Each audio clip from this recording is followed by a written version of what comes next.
Il y a une raison pour laquelle on ne vous parle jamais d'elle. Une raison. Et ce n'est pas un hasard. On vous a appris les noms des rois. On vous a appris les noms des conquérants. On vous a appris les noms des dieux populaires. Mais son nom a été retiré. Amalea.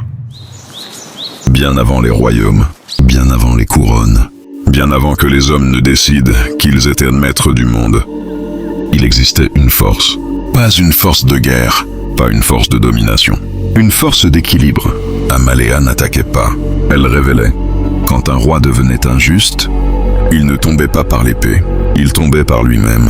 Quand un peuple oubliait ses ancêtres, la terre cessait de répondre. Quand l'orgueil dépassait la sagesse, les royaumes se fissuraient de l'intérieur. Et c'est là que les hommes ont eu peur. Parce qu'on peut combattre une armée, on peut renverser un trône, mais on ne peut pas mentir à la gardienne de l'équilibre. Alors ils ont fait ce que font toujours ceux qui ont peur. Ils ont effacé son nom. Ils ont interdit ses symboles. Ils ont transformé son souvenir en mythe flou. Et depuis, regarde le monde. Des dirigeants sans conscience. Des peuples divisés. Des traditions abandonnées. Des cultures diluées. Tu crois vraiment que c'est une coïncidence? Ou est-ce le résultat d'un équilibre brisé depuis des générations?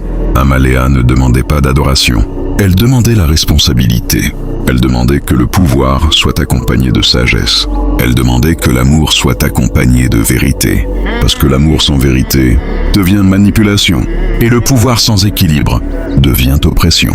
Ce mythe n'est pas qu'une histoire ancienne. C'est un miroir. Un miroir pour notre génération. Nous voulons la puissance. Nous voulons la réussite. Nous voulons l'influence. Mais voulons-nous l'équilibre?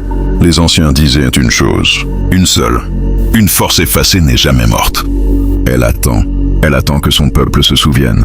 Peut-être que le réveil culturel dont on parle tant ne commence pas par des slogans, mais par la mémoire. La mémoire de nos gardiens invisibles. La mémoire de ceux qui nous maintenaient debout. Parce qu'un peuple qui oublie l'équilibre cherche toujours un ennemi.